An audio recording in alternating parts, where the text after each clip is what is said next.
Enoch, the mysterious figure from the hidden Bible, seems to exist like a silhouette in ancient texts. His story, shrouded in mystery, teases our curiosity and opens a door for speculation, making us wonder, what is the true origin of Enoch? Was he a descendant of Cain who journeyed into the heavens? Was he a divine messenger, or was he just an ancient dreamer? We'll look for answers together, like always, in the new episode of Secret Origins. Welcome! Enoch's tale is full of mystic elements like magical wisdom, demons, giants, fallen angels, and divine encounters. But many scholars believe that the Genesis authors actually flipped the Babylonian myth, which places the ziggurat at the peak of civilization, thus emphasizing that Genesis shares many elements with older Mesopotamian myths. But how so? Enoch is a really interesting character in the Bible. He's mentioned right between the stories of the first people and God's big decision to reset the world with a massive flood. The ancient people of Mesopotamia, where the Bible has some of its roots, believed that people should know about magic, farming, and other secret stuff that gods know. But the Bible's writers thought differently, saying this special knowledge was for God and the other gods only. And there's another difference. Mesopotamian folks thought cities were great, but the Bible sees cities as a bad thing. Enoch's story really emphasizes this contrast. Today, we're going to look at Enoch's origins, which surprisingly go all the way back to the oldest god we know from Mesopotamian history. What's interesting is that even though Enoch gets only a quick mention in the Bible among a long list of names similar to an old Sumerian king list, a lot of books were later written just about him. This makes Enoch a pretty mysterious guy. Professor Seth Sanders links Enoch to much older Mesopotamian myths. He explores these links in his insightful book From Adapa to Enoch, Scribal Culture and Religious Vision in Judea and Babylonia. According to him, a key myth that influenced the biblical and Enochian traditions is the tale of Adapa, a major character in ancient Mesopotamia. Adapa was so influential that some scribes even claimed to be him. Adapa was seen as a powerful sage who interacted with the gods and wrote significant religious texts.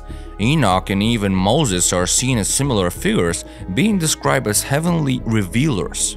Like Adapa, they meet with God and bring divine revelations to people. For example, Moses climbs a mountain to meet God and then returns with his teachings.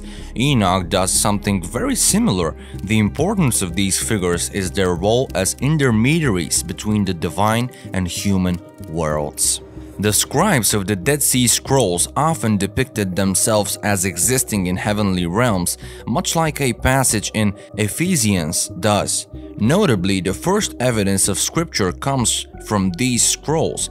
Despite Enoch not being considered scripture in modern Bibles, it was incredibly popular during the Dead Sea Scrolls era, surpassing many revered books of today. Professor Gabrielle Boccaccini suggests an ancient rivalry. She believes there were two Torahs, one featuring Moses as we have today and another one with Enoch as the central figure. These two factions seem to compete over Jerusalem's temple, an idea supported by Dead Sea Scrolls scholar Kip Davis. Dating back to Sumer, ancient sages traversed between heaven and earth to bring back wisdom in a shamanic role.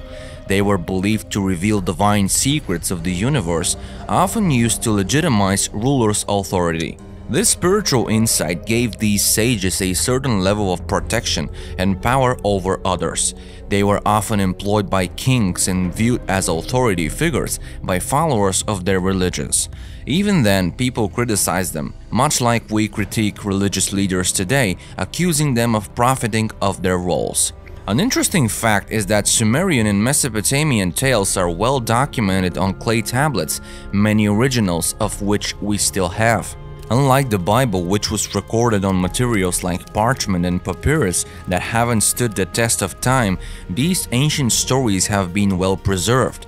As a result, we have direct access to the source, unlike biblical texts, which often require guesswork to reconstruct. We have two major myths about ascents to heaven: Etanos and Oedipus.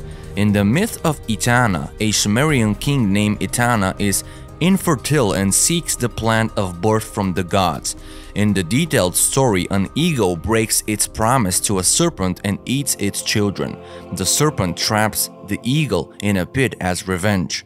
Etana saves the eagle, who then helps him find the plant of birth by taking him to heaven of Anu, the oldest known god. After a couple of attempts, Etana succeeds and has a son. Etana was historically recognized as the first king of Kish in the Sumerian king list. This was a form of early mythological genealogy in Mesopotamia. Etana was seen as a stabilizing force in a chaotic world created by the gods. Even though the Sumerian king list mentions several earlier kings, Etana's myth presents him as the first real king. Scholars suggest that the names of these prior kings, which often symbolize chaos or the primordial period's disorder, might be metaphorical fabrications.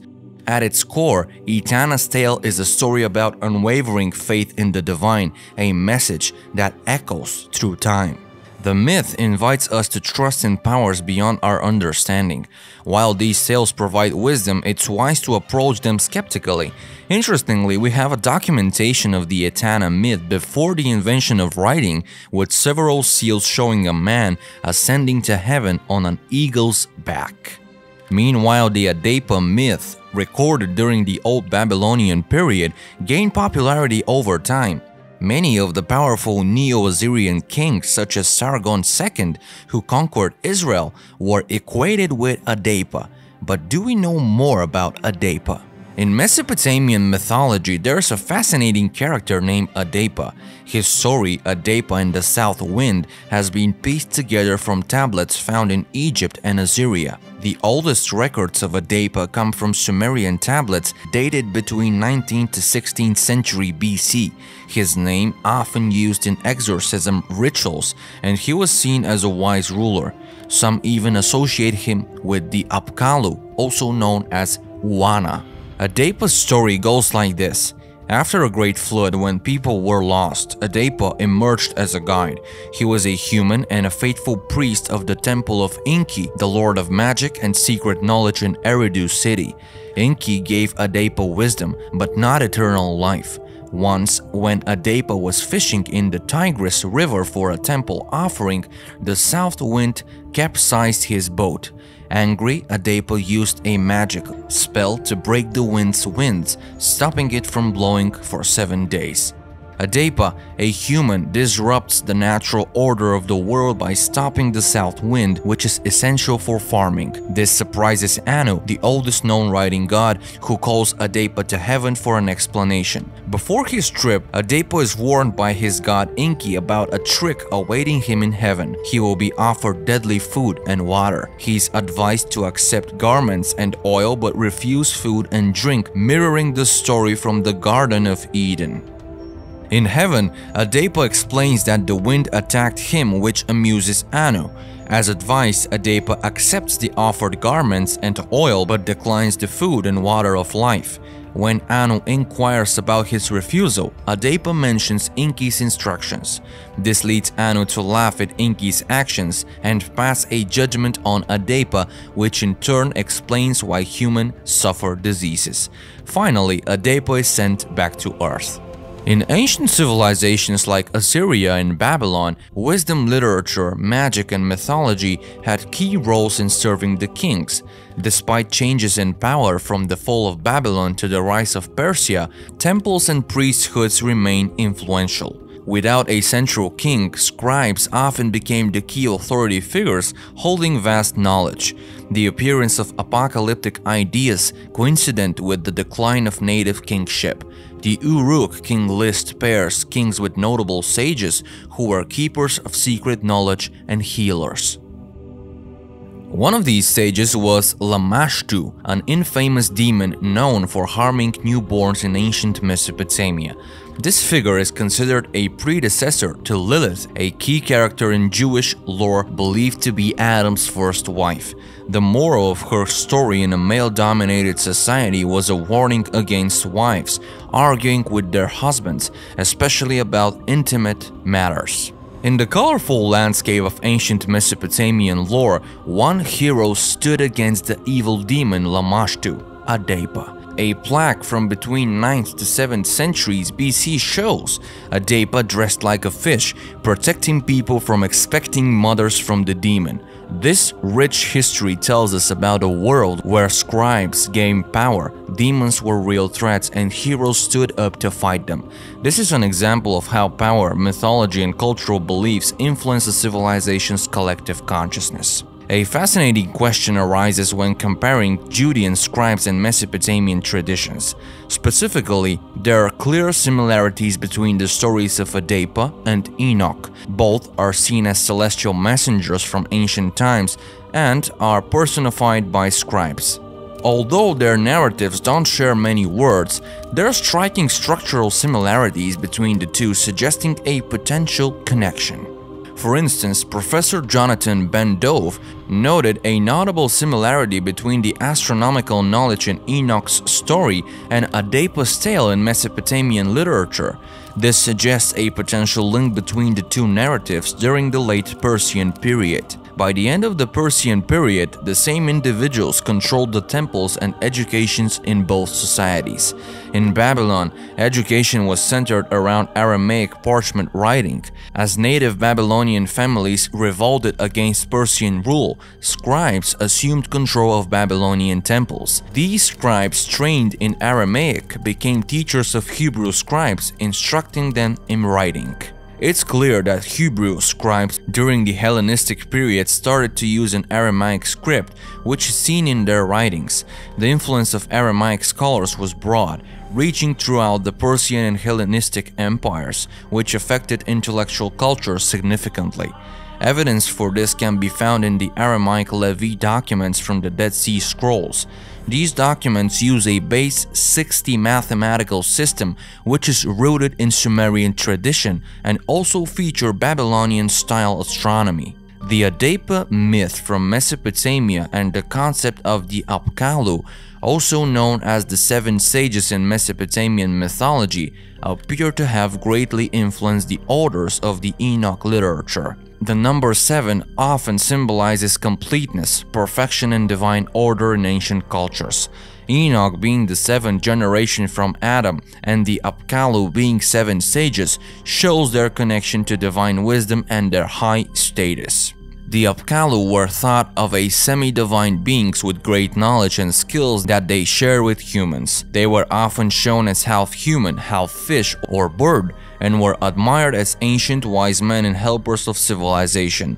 The Enoch literature reflects the Apkallu in the character of Enoch and the heavenly beings he interacts with. Enoch, like the Apkallu, is depicted as a wise man who reveals divine secrets. The mix of human and celestial features in the Apkallu is echoed in the descriptions of angelic beings Enoch meets on his heavenly travels. To fully understand the origins and influences of the Enoch stories as well as the wider biblical accounts of creation and the flood, it's important to look at the significant historical finding. The first scholarly translation of the Epic of Gilgamesh was done by George Smith, a British Assyriologist. Despite being self-taught, he worked as an expert at the British Museum in the late 19th century. In 1872, Smith revealed his important translation of the Flood Tablet, a part of the Epic of Gilgamesh that tells the story of a devastating flood and the survival of the hero. This significant discovery sparked a big reaction in the academic world, causing intense debate over its similarities to the biblical story of the flood. The common parts of the two stories, like a hero building a boat to survive a worldwide flood and taking animals with him, brought up interesting questions about the origin and universality of the biblical story. Could this discovery possibly challenge the whole origin of the biblical story. Both the king's list from Mesopotamia and the genealogy in Genesis 5 feature individuals with extraordinary long lifespans and lineage that descends directly from one generation to the next. In both accounts, there's a connection to the divine. The king's list mentions rulers in direct contact with gods or having divine ancestry, while Genesis 5 relates descendants to Adam who had a special bond with God. These similarities have led scholars to suggest that the biblical account might have been influenced by the Mesopotamian tradition, possibly during the Babylonian captivity. A notable figure in understanding this connection is Berosus, a 4th century BCE Babylonian priest and historian. He offered a key insight into the ancient Near Eastern context, shedding light on Genesis' origins. He noted interesting parallels in the systematic approach to lineage and longevity in both the Sumerian king list and Genesis 5. Enoch's lifespan in the Bible, stated as 365 years, is particularly interesting because it matches the numbers of days in a solar year. This suggests that the biblical authors may have intentionally used a solar calendar system. It's a hint at the ancient Near Eastern culture where solar calendars were key to tracking time and organizing agricultural cycles. In Greek mythology, there's a similar figure to Enoch named Prometheus. Prometheus, a titan, defied gods by stealing fire and giving it to humanity, symbolizing his role as a benefactor and bringer of knowledge. This act of challenging the gods and bestowing wisdom on humans is comparable to what the Apkallu and Enki did and echoes the Watcher's actions in the Book of Enoch. This suggests that tales of divine beings interacting with humans, sharing forbidden knowledge, and suffering consequences are common across different mythologies. Greek mythology is full of giants, powerful and monstrous beings who fought against the gods.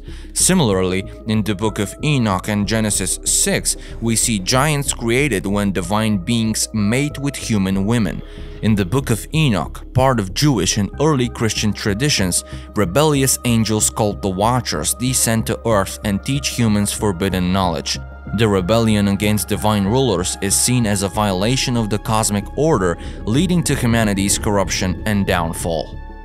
Both the Titans' rebellion in Greek mythology and the Watchers' rebellion in the Book of Enoch share the theme of divine conflict. These stories both describe struggles for power and the challenges to establish divine rule and the resulting consequences of these rebellions. These connections remind us that no matter how unique each cultural stories may seem, they often echo universal human themes.